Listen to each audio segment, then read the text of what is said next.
बच्चों पर पढ़ाई और अच्छे रिजल्ट देने के बोझ को देखते हुए केंद्रीय शिक्षा मंत्रालय ने कोचिंग संस्थानों के लिए नई गाइडलाइन जारी की है। इनके मुताबिक 16 साल से कम उम्र के बच्चों को कोचिंग संस्थानों में दाखिला नहीं दिया जाएगा, या फिर ऐसे छात्रों ने 12वीं पास कर ली हो तभी उसे दाखिला दिया जाएगा।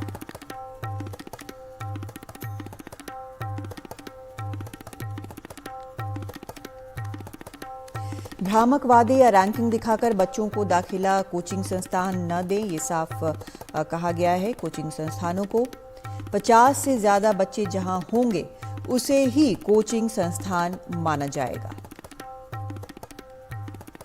शिक्षकों की न्यूनतम शैक्षणिक योग्यता ग्रेजुएशन होनी चाहिए जो यहां पर पढ़ा रहे हैं।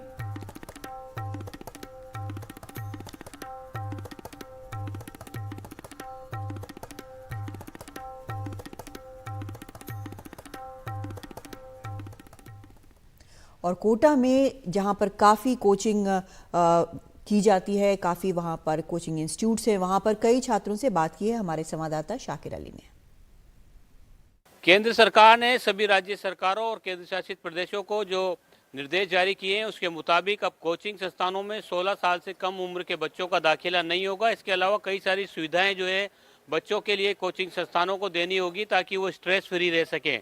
मैं इस वक्त कोटा में हूँ और कोटा में कोटा कोचिंग का हब कहा जाता है, तो जाहिर सी बात है कुछ बच्चे जो हैं हमारे साथ मौजूद हैं, इन्हीं से जानते हैं।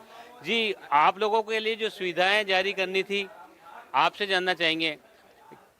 सरकार ने अब आदेश जारी किया है कि कई सारी सुविधाएं आप लोगों को दी जाए, स्ट्रेस फ्री आप रह सकें, लंबी क्लासेज ना हो, तो क्या लगता है आपको, क्या मानते हैं? जी हाँ, ये सब तो करना ही चाहिए सरकार को, क्योंकि ऐसा होता है कि हम लोग का शेड्यूल बहुत ज़्यादा बिजी रहता है और ये बिजी शेड्यूल के कारण हम लोग फिर खुद को टाइम नहीं दे पाते हैं, ऊपर से रिवीजन नहीं हो पाता है और कभी जैसे क्लास मिस हो गया तो फिर वो क्लास का बैकलॉग्स इतना ज़्यादा लंबा हो जाता है, उसको कवर करने के लिए हम लोग के पास कोई ये नहीं है।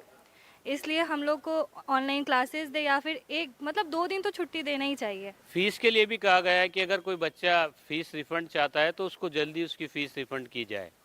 हाँ, फ़ीस तो रिफ़ंड करना ही चाहिए, लेकिन मैक्सिमम कोचिंग में ऐसा है कि फ़ीस रिफ़ंड हो नहीं पाता है। स्ट्रेस फ्री रहने के लिए लंबी क्लासेज ना हो, इस तरह के भी निर्देश दिए गए हैं। आप लोगों के लिए जो है दूसरे इंतज़ाम किए जाएं, सुरक्षा के इंतज़ाम किए जाएं।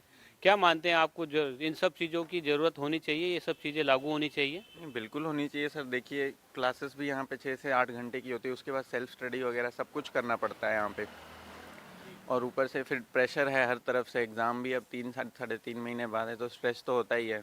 जी, आप पेरेंट्स हैं, आपसे भी जानना चाहेंगे, सरकार ने जो गाइडलाइन जारी की है उसके मुताबिक अब बच्चों के लिए जो कई सारी सुविधाएं यहाँ पे उपलब्ध करवाई जाएं, ऐसी गाइडलाइन जारी की गई है। जी, वो तो हमको पता नहीं जो आप बोल रहे हैं कि लाइक 1 दिन हुआ है, कल ही हुआ है। पर मेरे बेटी यहाँ पे 1.5 साल से पढ़ रही है, 1 डेढ़ साल हो गया है। लाइक स्ट्रेस पर पता नहीं स्ट्रेस कैसे हैंडल करती है, पर ऑनलाइन ये जो सेंटर वगैरह के हैं वो ऑनलाइन सुविधाएं भी है, जिसको जैसे ऑफलाइन क्लासेस नहीं करना है उसको ऑनलाइन का भी ऑप्शन है, तो लेना है नहीं लेना है वो बच्चे को ऊपर है। उम्मीद की जानी चाहिए केंद्र सरकार की तरफ से जो गाइडलाइन जारी की गई है उसकी पालना सख्ती से होगी। और कोटा में जिस तरह से कई बार जो दुखद खबरें जो सामने आती है उन पर भी विराम लगेगा और जो बच्चे यहाँ पर आईआईटी और मेडिकल की प्रतियोगी परीक्षा का सपना लेकर के आते हैं वो सपने भी पूरे करके जाएंगे। कोटा से सहयोगी हेमंत जोशी के साथ शाकिर अली, एनडीटीवी।